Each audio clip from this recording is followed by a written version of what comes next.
Something that makes you feel so good, there's only one thing, it's only fair that it's going to make you feel so bad. And that rush is undescribable. It's become my life. That's what I do every day. I do heroin all day long, trying to get high. Doing this, doing that, hustling this, hustling that to get high. And I'm good at it. And I get high all day long, pretty much for free. My name is Eric. I was born and raised in Wilmington, Delaware. I'm 35 years old. I had a single mother trying to discipline us, ground us and everything, and I just did what I wanted to do. I actually, when I was 24 years old, I purchased a house, had a mortgage payment. Actually, one of my girlfriends got me started doing it, and this might sound, it sounds really stupid, but she was hanging around people that were doing the pain medications, so she sort of shunned me away.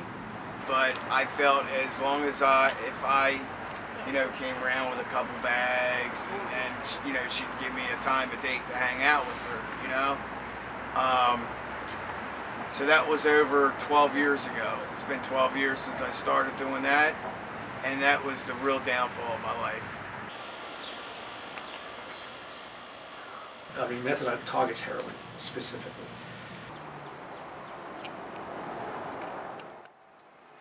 And what happens is that even if you take heroin when you're taking methadone, and a lot of folks do this because they're used to that kind of behavior, they're not going to get high.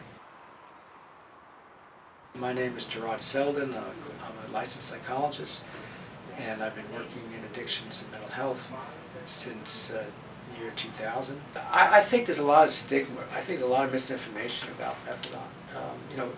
Even you go to certain NA meetings, clients of ours are reluctant to tell them they're on methadone because within the drug culture, even those who are recovering, they equate methadone as another, just substituting one drug for another. Methadone clinic works, but I often feel that it's just a substitute, one drug from another drug.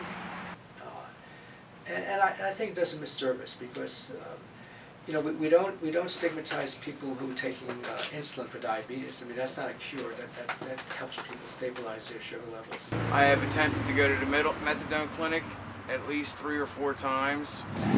Never successful. There's this one woman I told you about who was clean for 15 years. I mean, she came in, she was well respected. I mean, she worked in some kind of company.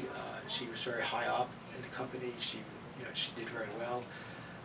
She presented herself very, anyone you would meet anywhere, you would notice that. They always say that idle hands is the devil's workshop.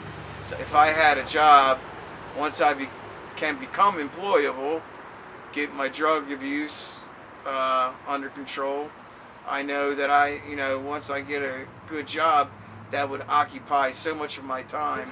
I won't have free time on my hands, but I can still pick myself back up. It's not over yet because I'm a fighter, and I just got to make that decision where I don't want to do it anymore.